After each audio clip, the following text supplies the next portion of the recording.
Τάσο, σας ακούμε. Λοιπόν, το προτιμάει. Ναι. Το προτιμάει ο κόσμος το ξύλο. Εντάξει, είμαστε και πολλά χρόνια μέσα εδώ. Υπάρχει κίνηση, βέβαια, όταν χαλάει και ο καιρός, υπάρχει αυξημένη κίνηση πάντα. Τώρα από εβδομάδα που θα χαλάσει. Πόσο πάει το ξύλο τώρα, πόσο πάει το κυβικό? 5 ευρώ το κυβικό, έχουμε πάρα πολύ χαμηλές τιμές. Δεν γίνεται κι αλλιώς δηλαδή. Βγάζουμε προσφορές συνέχεια για να μπορέσουμε να εξυπηρετήσουμε τον κόσμο για να υπάρχει και κίνηση. Κύριε Μητρόπουλε, σε σχέση με τα τελευταία 3 χρόνια. Παρακαλώ.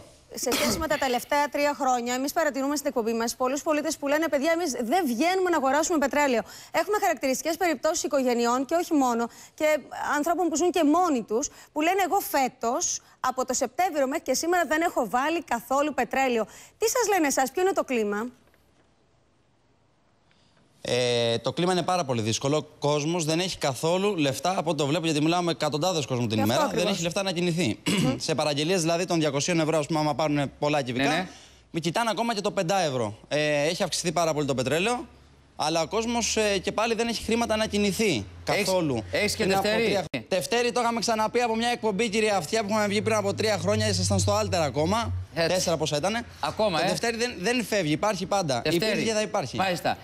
Τώρα δεν φεύγει με τίποτα. Από εδώ βγαίνει το πλεόνασμα, από το Δευτέρη, από εκεί, από αυτή την ιστορία. Έτσι, και από το σφίξιμο του Έλληνα. Δεν σβήνεται το Δευτέρη πολλές φορές. Να σε καλά, να σου πω, να βάζεις κανένα ελίτικο μέσα, έτσι. Γιατί τσελιάς κρατάει το ξύλο. Ορίστε. Τσελιάς το ξύλο κρατάει. Εμείς είμαστε από χωριό. Πίσω που βλέπετε εδώ, είναι όλο ελιά. Ωραία. Να σε καλά. Στο καλύτερο ξύλο σε έχω βάλει. Είσαι και στο Ιντερνετ. Παντού είσαι. Να σε καλά. Να σε καλά, παλικάρι μου. Παντού. Να σε καλά. Σε ευχαριστούμε θερμά. Τάσο Μητρόπουλε και Δημήτρη, σε ευχαριστούμε πολύ. Σας ευχαριστούμε και τους δύο. Να είστε καλά. Λεπτά. Αν έχει ο κόσμος να αγοράσει πετρέλαιο, θα έπαιρνε πετρέλαιο. Να ψάχνετε ο κόσμος πολύ, να μιλάει και να έχει έναν κόσμο όσον αφορά το ξύλο.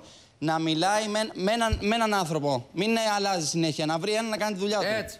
Για να έχει εμπιστοσύνη, για να γίνεται δουλειά. Να σε καλά, παλικάρι μου. Να ψάχνει ανθρώπους που είναι χρόνια. 9:37 πρώτα λεπτά, κύριε Βαλάφα.